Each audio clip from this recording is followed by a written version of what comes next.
আগামীকালের প্রস্তাবিত বন্ধকে মানা হবে না, মেনে নেওয়া হবে না। ছাত্রদের প্রতি আমাদের সকলের পূর্ণ সমবেদনা আছে। নির্যাতিতা ও নিহত তরুণী চিকিৎসক স্নাতকোত্তর ছাত্রীর প্রতি যে মর্মান্তিক অপরাধ সংঘটিত হয়েছে তার সুবিচার আমরা সকলেই চাই। এখন বিষয়ের তদন্তভার সিবিআই এর হাতে। সিবিআই এর কাছে পূর্ণাঙ্গ এবং দ্রুততম ন্যায্য তদন্ত চাওয়ার তথা সুবিচার চাওয়ার দায়িত্ব ও অধিকার আমাদের সকলেরই আছে। কিন্তু আজ মহানগরকে এবং তারপর কাল বাংলাকে স্তব্ধ ও অচল করার যে প্রয়াস হলো ও হচ্ছে তা সম্পূর্ণত অসমর্থনীয়। ছাত্রছাত্রীদের পড়াশোনা, পরীক্ষা প্রভৃতি আছে ও চলছে।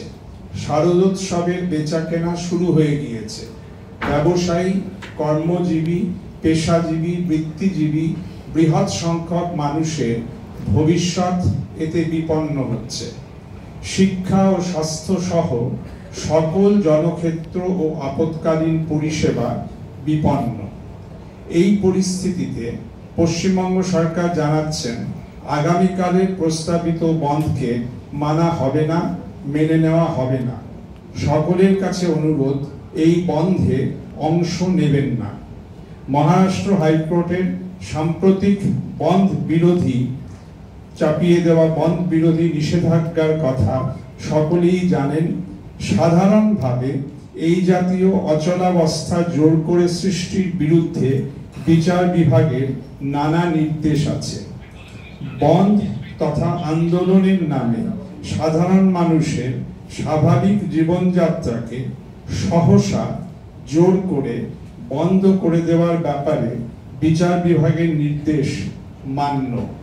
রাজ্য সরকারের সিদ্ধান্ত, আগামীকাল সমগ্র রাজ্যে স্বাভাবিক জনজীবন সচল রাখা হবে, সবকিছু চালু থাকবে। সরকারি কর্মচারীদের প্রতি সরকারের নির্দেশ, অফিস কাছারিতে অবশ্যই স্বাভাবিকভাবে আসবেন। দোকানপাট খোলা থাকবে। সরকার তার জন্য সকল অনুকূল ও আইনানুগ ব্যবস্থা করবেন। কারো কোনো ক্ষতি হলে সরকার সেদিকটিও দেখবেন। যানবাহন চলাচল স্বাভাবিক রাখতে হবে, এটাও সরকারি নির্দেশ।